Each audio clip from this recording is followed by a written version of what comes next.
कौन बनेगा बड़वाह का नया विधायक में आज पेश है भाजपा नेता श्री कमल बिरला एवं कांग्रेस के युवा नेता इंदर बिरला से सीधी बात। यदि भाजपा पहले ही हमारे जैसे गुर्जर नेताओं को आगे बढ़ाती तो ईमानदार नेता भी मिलते और दल बदल की जरूरत ही नहीं होती। कमल बिरला हमारे मुख्यमंत्री और विधायक घोषणावीर है, अब चुनाव से पहले विकास की घोषणाओं को पूरा करे। सचिन बिरला, इंदर बिरला। देखते रहे आपके दिल की आवाज आजाद हिंदुस्तान लाइव के साथ। पहले निर्दलीय चुनाव लड़ने और बाद में कांग्रेस से चुनाव लड़कर जीतने के बाद अब भाजपा में शामिल होकर उपचुनाव की तैयारियों में सचिन बिरला लगे हुए हैं। अपने निवास पर आने वाले लोगों एवं कांग्रेस कार्यकर्ताओं को भाजपा की सदस्यता दिलाने का काम उनके द्वारा लगातार जारी है। जन चर्चा है कि अब तक कांग्रेस का समर्थन करने वाले गुर्जर समाज को भाजपा में लाने का टास्क श्री सचिन बिरला को दिया गया, वे उसे पूरा करने की कोशिश में लगे हुए हैं। तो दूसरी ओर अब कांग्रेस के नेता नरेंद्र पटेल, इंदर बिरला, मोहन मलगाया आदि भी गांव-गांव जाकर समाज को संगठित रहने और कांग्रेस के साथ बने रहने के लिए संकल्पित कर रहे हैं। यही कारण है कि सचिन बिरला के निवास पर भाजपा का दुपट्टा पहनने वाले कई लोगों ने केसरिया दुपट्टा उतारकर वापस कांग्रेस का हाथ थाम लिया। यह सर्वविदित है कि बड़वाह विधानसभा क्षेत्र में गुर्जर समाज का अपना महत्व है, उसे कोई भी दल नकारने की स्थिति में नहीं है। यही कारण है कि कांग्रेस की ओर से ताराचंद पटेल, श्री जगदीश मोरानिया, सचिन बिरला विधायक बने। अब सचिन बिरला के भाजपा में आने से गुर्जर समाज को संगठित रखना और अपने अपने पाले में रखना कांग्रेस के लिए तथा समाज को अपने पाले में लाना भाजपा के लिए चुनौती है। इन्हीं मुद्दों को लेकर आज आजाद हिंदुस्तान ने भाजपा के प्रखर नेता श्री कमल बिरला और कांग्रेस के युवा किसान नेता इंदर बिरला से सीधी बात की।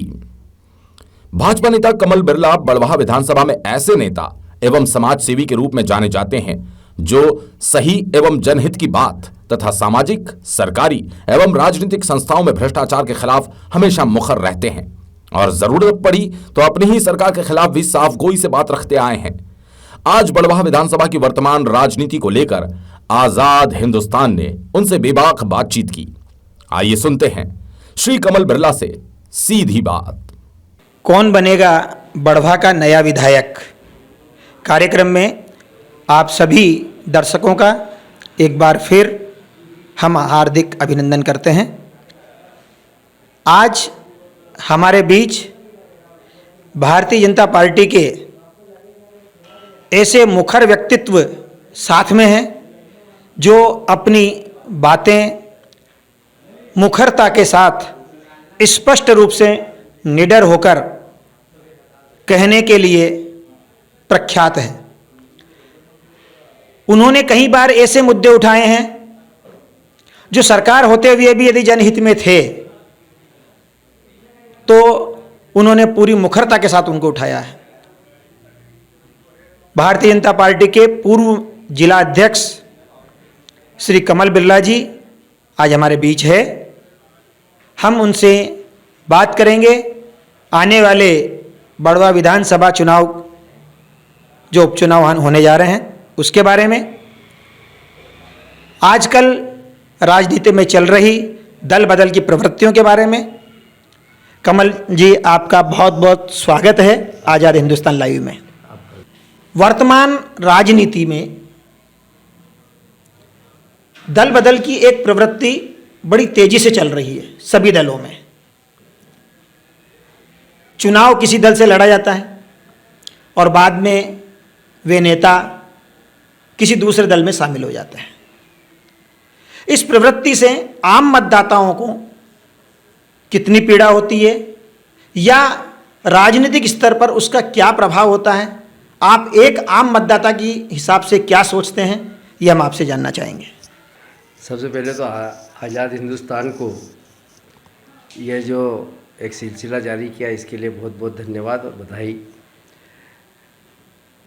दल बदल तो राजनीति का एक हिस्सा है, इसमें हम इसको बड़ी गंभीरता से नहीं लेना चाहिए। सचिन बिरला भारतीय जनता पार्टी में आए, अब उनके कुछ मुद्दे थे, उनको ऐसा लगा कि कांग्रेस में मेरे काम नहीं किए, मैंने उनके पास गया था, नहीं हुए, भारतीय जनता पार्टी में होंगे, इस उम्मीद के साथ में आए हैं। तो निश्चित ही उन्होंने कुछ सोचा होगा। और इस समय जब लोकसभा के उपचुनाव चल रहे थे, इस बीच में उनका आना बड़ा आश्चर्यजनक था, अनएक्सपेक्टेड था। किसी को भी नहीं मालूम था कि ये एकदम से ऐसा हो जाएगा। उनकी क्या विचारधारा थी, पार्टी ने क्या सोच समझ के उनको एकदम से लिया करा। कई बार तो ऐसी भी चर्चा हुई कि इनके आने से अच्छा है या फर्क पड़ेगा, अच्छा हुआ या बुरा हुआ। वो चूँकि चुनाव जीत गए तो सारी चीज़ें गौण हो जाती है। और दल बदल, अब इसको दल बदल को हम तो ये कहते हैं कि हमारी विचारधारा के साथ में, राष्ट्रीयता की भावना के साथ में जो आ जाता है वो हमारा हो जाता है, हम उसका स्वागत करते हैं। बड़वा के विधायक भाई सचिन बिरला जी कांग्रेस से 30,000 मतों से जीते थे। 3 साल निकल चुके हैं। जैसा आपने बताया कि बीच चुनाव में अप्रत्याशित रूप से वे शामिल हुए, साथ ही उन्होंने कुछ वादे भी किए हैं, खासकर बड़वा को जिला बनाने का, काटकूट क्षेत्र के अंदर नहरों का जाल बिछाने का, बेड़िया की मंडी को विकसित करने का। ऐसे बहुत सारे मुद्दे हैं जो उन्होंने मुख्यमंत्री जी के समक्ष वादे किए हैं। भाई हितेंद्र सिंह जी सोलंकी 15 साल विधायक थे। उन्होंने भी इन मुद्दों के लिए काफ़ी प्रयास किए, पर सफलता नहीं मिल पाई। क्या आप समझते हैं कि इन उपचुनावों के पहले भाई सचिन बिरला जी इन मुद्दों को हल करवाने में सफल हो पाएंगे?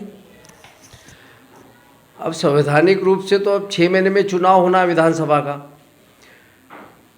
अभी पंचायत के चुनाव सामने हैं।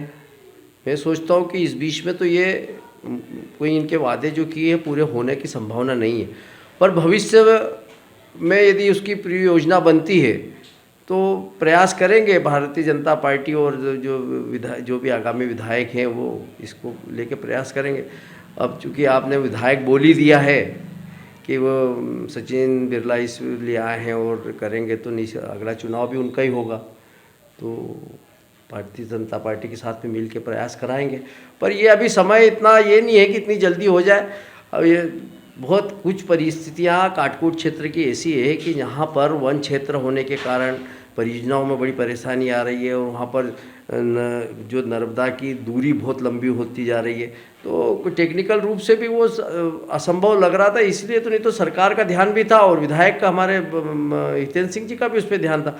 पर कहीं ना कहीं तकनीकी रूप से उसमें कमियां हैं, इसलिए उसको लगेगा काम होगा, पर समय लग सकता है। इस बात के लिए हम आश्वस्त हैं। बड़वा विधानसभा की राजनीति कहीं ना कहीं जातिवाद से प्रभावित भी है। कांग्रेस में क्योंकि गुर्जर समाज के वोट लगभग 40,000 के ऊपर है बड़वा विधानसभा में, और गुर्जर समाज का ज़्यादातर समर्थन अब तक ये देखा गया है कि कांग्रेस को मिलता आया है। शायद उसी मकसद से कि भाई कांग्रेस का गुर्जर समर्थन अब भाजपा को भी मिले, सचिन बिरला जी को भी लिया गया है। पार्टी के अंदर कमल जी बिरला जैसे बहुत सारे वरिष्ठ व्यक्ति समाज से ऑलरेडी मौजूद हैं। क्या आप जैसे लोगों पर या आप जैसे लोगों की राजनीति पर इसका कोई प्रभाव पड़ेगा सचिन बिरला जी के आने से, या आपकी संभावनाओं पर कुछ असर पड़ेगा? नवरत्न जी, गुर्जर समाज मूल रूप से भारतीय जनता पार्टी का रहा है। ताराचंद जी पटेल पहला चुनाव लड़े, उसके बाद में जगदीश जी मोराणिया और फिर ये से सिलसिला चलते रहा। तो गुर्जर समाज जातिवाद के ऊपर उसको बार बार ही करके ना वो कोलोबाइजेशन हो गया उसका। वैसे कांग्रेस ही जाति के आधार पर चुनाव लड़ती है।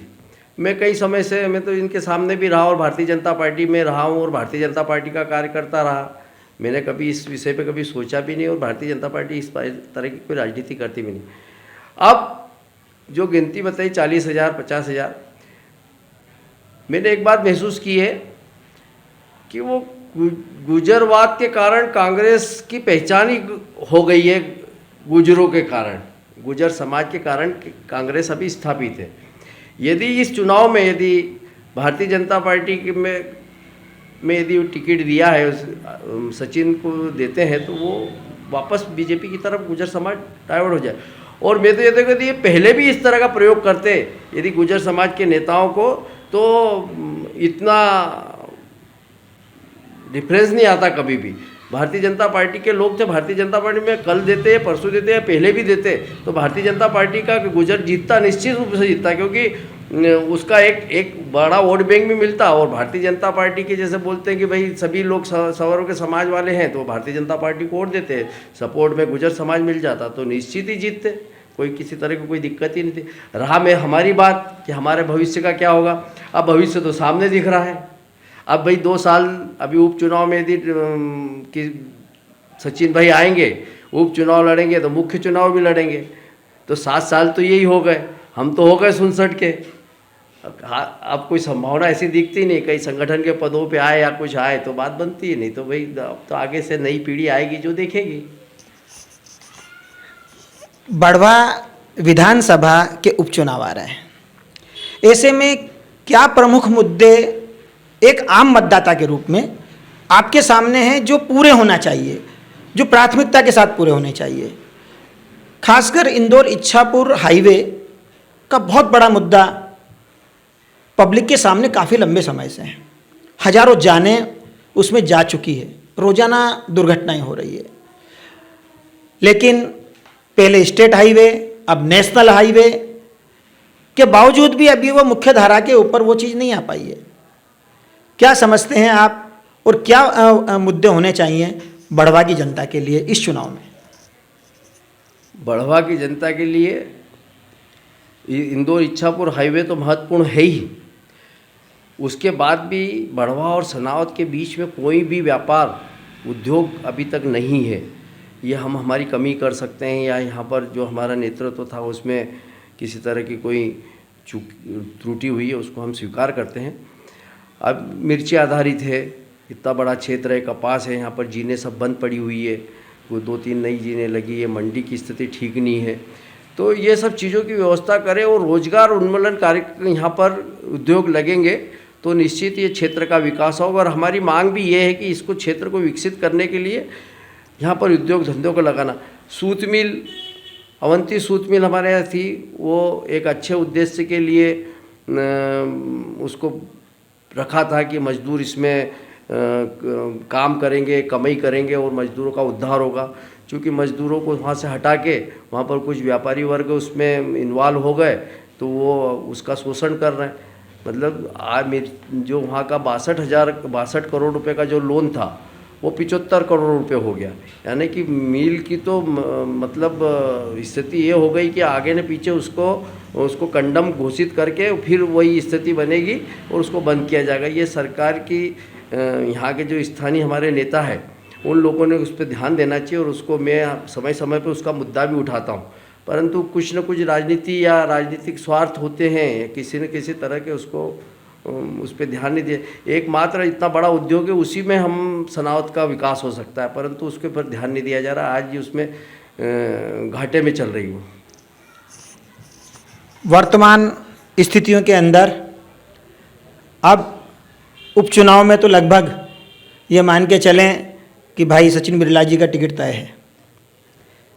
आने वाला जो मुख्य चुनाव है उसमें क्या हम कमल जी बिरला को एक सशक्त उम्मीदवार के रूप में सामने देख सकते हैं? आप उस जिम्मेदारी को निभाने के लिए तैयार हैं?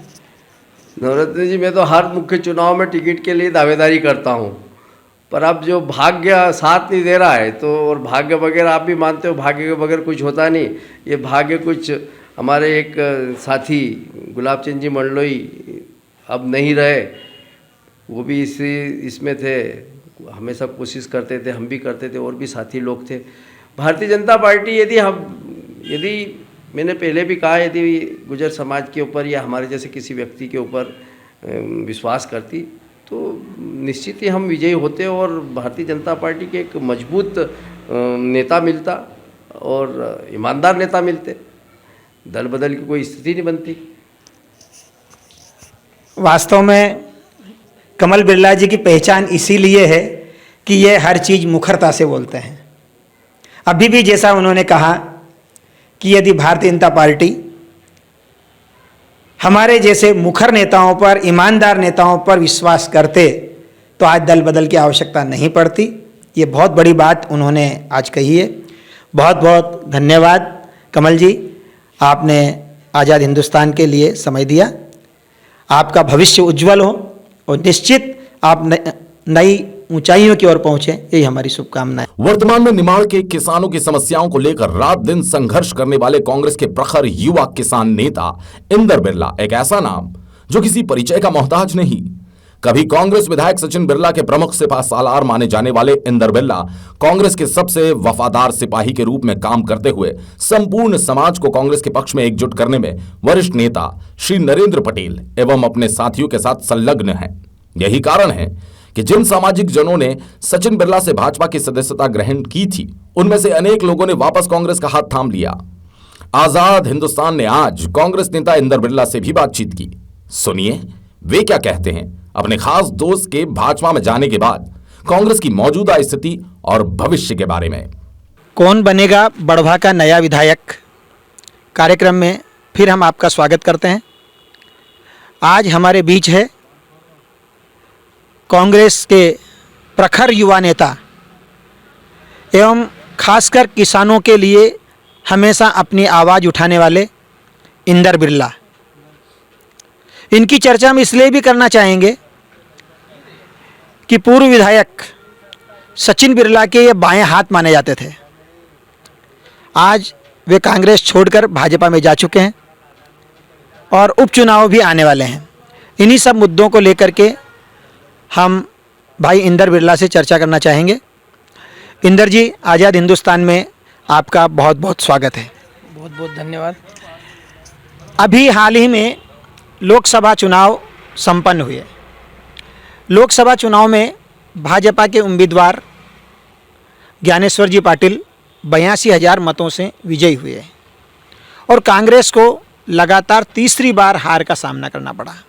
क्या कारण मानते हैं आप कि कांग्रेस लगातार हार रही है और भाजपा जीत रही है? कांग्रेस हारी है और हार की जिम्मेदारी हमने मानी है कांग्रेस पार्टी ने, परंतु हम पहले जो 3.25 लाख वोटों से हारे थे, आज हम सम्मानजनक स्थिति में हारे हैं और कहीं ना कहीं उपचुनाव रहता है, पार्टी के साथ साथ सरकार से भी लड़ना पड़ता है और चूँकि त्यौहार का समय था, इस कारण कांग्रेस का मतदाता पोलिंग बूथ तक पहुंच नहीं पाया। परंतु यह साफ संकेत है कि आने वाला समय कांग्रेस का है, क्योंकि 80,000 की लीड से जीतना कोई बहुत बड़ी जीत नहीं होती है और आगे भी हम लोग कहाँ कमियां रह गई उसको दूर करेंगे और 2023 में प्रचंड बहुमत से कांग्रेस सांसद बनाकर यहाँ से दिल्ली भेजेंगे। इसी बीच लोकसभा चुनाव के एन प्रचार के बीच कांग्रेस के विधायक सचिन बिरला, जो आप उनके दाएं हाथ माने जाते थे, एक दूसरे के साथ में रहते थे, वे कांग्रेस को छोड़कर भाजपा में शामिल हो गए। आपको कैसा अनुभव हो रहा है कि कोई भी अपना साथी, अपना विधायक बीच चुनाव में छोड़ करके चला जाए? क्या महसूस हुआ और कांग्रेस को इसका कितना नुकसान हुआ? देखिए, हम लोग जब तक सचिन भाई कांग्रेस में थे, हम उनके साथ पूरा कंधा से कंधा मिलाकर चलते थे। उनकी क्या मजबूरियाँ रही, उनकी क्या परेशानी रही, इन वक्त पे क्यों कांग्रेस छोड़कर चले गए, परंतु उनके जाने से कहीं ना कहीं कांग्रेस को फ़ायदा ही हुआ है और कांग्रेस पार्टी एक बहुत बड़ी पार्टी है जिससे में नेताओं के जाने आने से कोई फ़र्क नहीं पड़ता, क्योंकि उनके जाने से गांव-गांव आक्रोश है और इसका कहीं ना कहीं फ़ायदा विधानसभा में हमको मिलेगा। और कांग्रेस पार्टी में नेता आते हैं जाते हैं, परंतु हम लोग हमारी जगह स्थिर है और आने वाले समय में और मजबूती से हमारे आम कार्यकर्ताओं के लिए लड़ेंगे और उनके साथ कंधा से कंधा मिलाकर कांग्रेस पार्टी को पुनः मजबूत करेंगे। अभी लगातार सचिन भाई के कार्यालय में लोगों का आना जाना रहता है और भाजपा का सदस्य बनाने का क्रम चल रहा है, लेकिन शाम को ही कुछ खबरें आती है कि वो वापस आ गए। इस स्थिति के बारे में आपका क्या कहना है?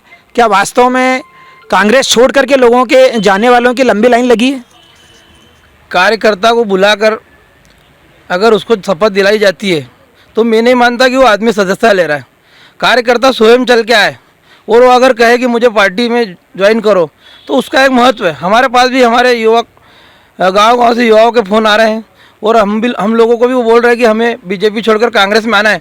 हम भी नरेंद्र पटेल जी के साथ में जल्द से जल्द जो लोग बीजेपी छोड़ना चाहते हैं और कांग्रेस में शामिल होना चाहते हैं उनको जल्द से जल्द पार्टी ज्वाइन कराएंगे और कांग्रेस को बूथ स्तर से लगाकर पूरी बड़वा तहसील में मजबूत बनाएंगे। आने वाला अब उपचुनाव तय है। सचिन बिरला जी के जाने से बड़वा विधानसभा में एक बार फिर उपचुनाव होगा। ऐसी स्थिति के अंदर कई लोगों में अपनी विधायक के रूप में उनको देख रहे हैं।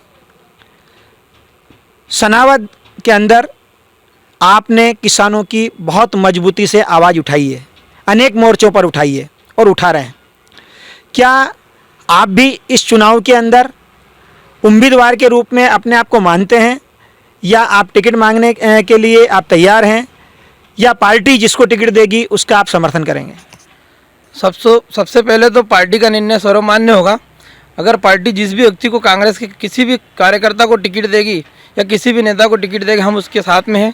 मैंने हमेशा किसान, गरीब और मजदूर की आवाज़ उठाई है और कांग्रेस हमेशा किसान, मजदूर और गरीबों की हितैषी रही है। और चूँकि मेरा नाम भी आप जैसे बता रहे हैं तो अगर पार्टी मुझे जिम्मेदारी देगी और मेरा शीर्ष नेतृत्व और माननीय पटेल साहब वगैरह अगर मुझे आशीर्वाद देंगे तो मैं पूरी तरह से तन मन धन से चुनाव लड़ने के लिए तैयार हूँ और जो पार्टी जिम्मेदारी देगी उसका निर्वहन करूँगा। सचिन बिरला जी ने शामिल होते समय 5 बड़े वादे किए हैं।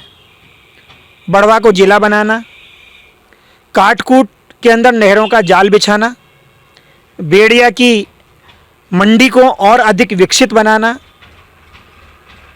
बड़वा कस्बा पंचायत को नगर पालिका सीमा क्षेत्र में शामिल करवाना। ये बहुत बड़ी क्षेत्र की मांगें शुरू से रही है। आपको लगता है कि इस उपचुनाव के पहले इन मांगों का पूरा होना संभव है?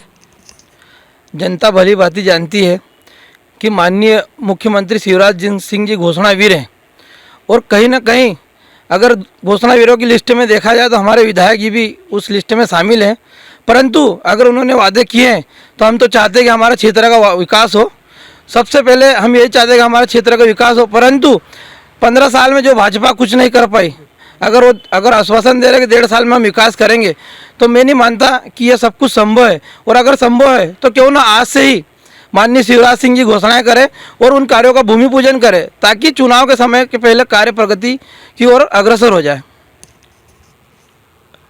मतलब आप यह मानते हैं कि कांग्रेस आने वाले चुनाव में पूरी मजबूती और पूरी ताकत के साथ चुनाव लड़ेगी और जो धक्का विधायक जी के जाने से कांग्रेस को लगा है उसकी भरपाई इस उपचुनाव में होगी। कांग्रेस पार्टी एक मत है और विधायक जी के जाने के बाद से और भी हमारे कार्यकर्ता मजबूती से तैयार हैं। हम तन मन धन से और मजबूती से लड़ेंगे, हर मोर्चे पर लड़ेंगे। हम हर प्रकार से सक्षम हैं और कांग्रेस पार्टी आज से नहीं, आज़ादी के समय से बनी हुई पार्टी है और हम लोग गांव-गांव जा रहे हैं नरेंद्र पटेल जी के माध्यम से और कहीं ना कहीं हमारे कार्यकर्ताओं को संगठित कर रहे हैं और चुनाव हम पूर्ण रूप से जीतेंगे। उपचुनाव यह मैं आपको आश्वस्त करता हूँ।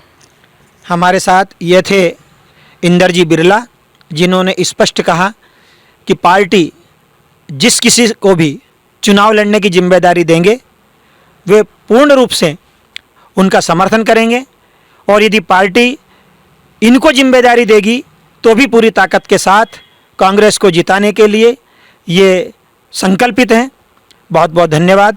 देखते रहिए आजाद हिंदुस्तान पर आपके दिल की आवाज। कौन बनेगा बड़वाह का नया विधायक? कार्यक्रम के साथ जुड़कर चीफ एडिटर नवरत्न जैन की रिपोर्ट।